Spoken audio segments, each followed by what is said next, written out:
You ever have one of those days or weeks where you just feel lost, unhappy, kind of off, and you can't even put your finger on why? Yeah, we all get it. But what if there was a user manual for your own nervous system? A guide to actually understand and, control those feelings? Well, that's exactly what we're going to do today. We're diving into that manual based on the amazing work of neuroscientist Andrew Huberman. Okay, let's just start right here, because this one quote kind of flips the entire self-help world on its head. We're always told mind over matter, right? Just think positive. But you know as well as I do, if you're feeling stressed out and someone tells you to just calm down, it never works. It might even make it worse. That's because you can't just think your way out of a feeling. The real secret, and this is the key to everything we're about to talk about, is that to control your mind, you have to start by using your body. So here's our game plan. First, we're going to look at what's called the brain-body contract. Then we'll get into the 5 levers you can actually pull to change how you feel. From there, we get super practical. I'll show you a tool for instant calm, a hack for the motivation molecule, and then we'll tie it all together to see how you can literally rewire your own brain. All right, let's kick things off with this really foundational idea.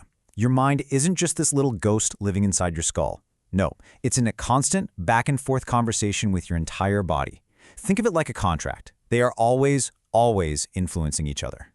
And if you want proof of that connection, check this out. This is one of my favorite science facts. It's not a metaphor. Your eyes are literally 2 pieces of your brain that, during development, got pushed out of the skull so you could see the world. It's an incredible reminder that the thing we call the brain is physically plugged into the world through your body. And that connection goes so deep. If you could somehow magically make everything else in your body disappear except for your nervous system, you'd still see a perfect silhouette of yourself. Every organ, your heart, your gut, every single part of you is wired in. And that's why a state of mind, like feeling anxious or happy, is a full-body experience. You feel that anxiety in your stomach, right? Your heart starts racing. It's all one integrated system.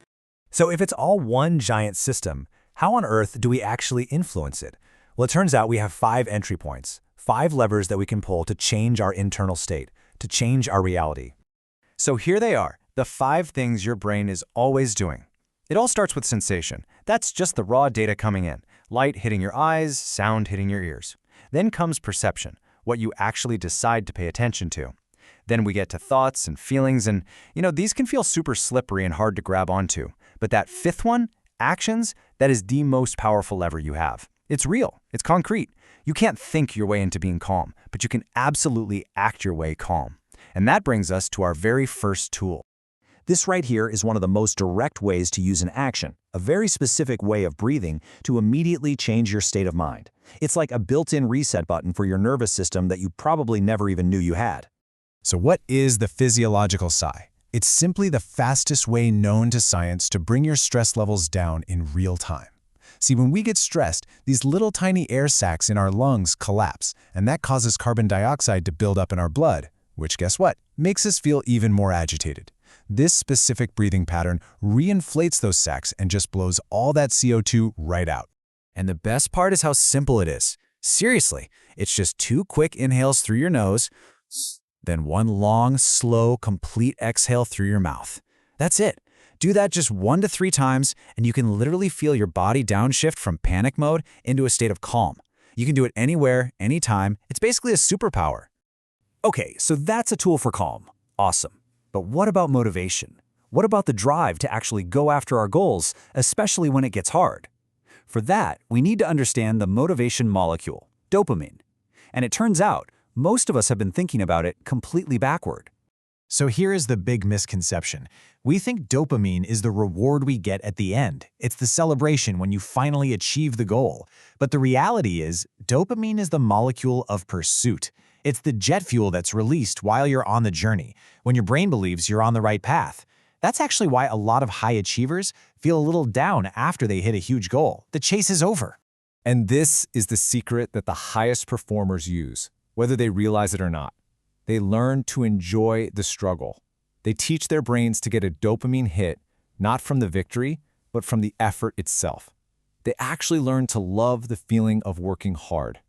And you can do this on purpose. The next time you hit a wall, when you're straining and things feel tough, you can internally say to yourself, yes, this right here, this is the part that's making me stronger.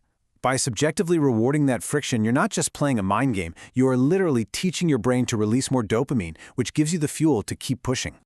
Okay, so for our last section, let's zoom out. Because these tools, the psi, the dopamine hack, they are just little tricks for the moment. They are powerful ways to permanently change the physical wiring of your brain. This is all thanks to something called neuroplasticity. It's this incredible ability our brain has to change itself based on our experiences. It's how we learn anything new. Now, when we're kids, our brains are like sponges, right? This process is mostly automatic. Our brains just soak up the world and rewire themselves constantly. But something really important changes as we grow up. Around the age of 25, that automatic passive neuroplasticity, it really drops off. From that point forward, for your brain to change in a meaningful way, it has to be self-directed. Change isn't something that just happens to you anymore. It's something you have to intentionally create through focus and effort, and even a little bit of struggle. You become the sole architect of your brain's future. So, if there's one thing to take away from all this, it's that you are holding the blueprints. You are the only one who can direct the changes in your own brain. The tools we talk about today, using your body to calm your mind, rewarding the effort to build drive, these are the real tools you use to make those changes happen. So the only question left is, what change are you going to start directing today?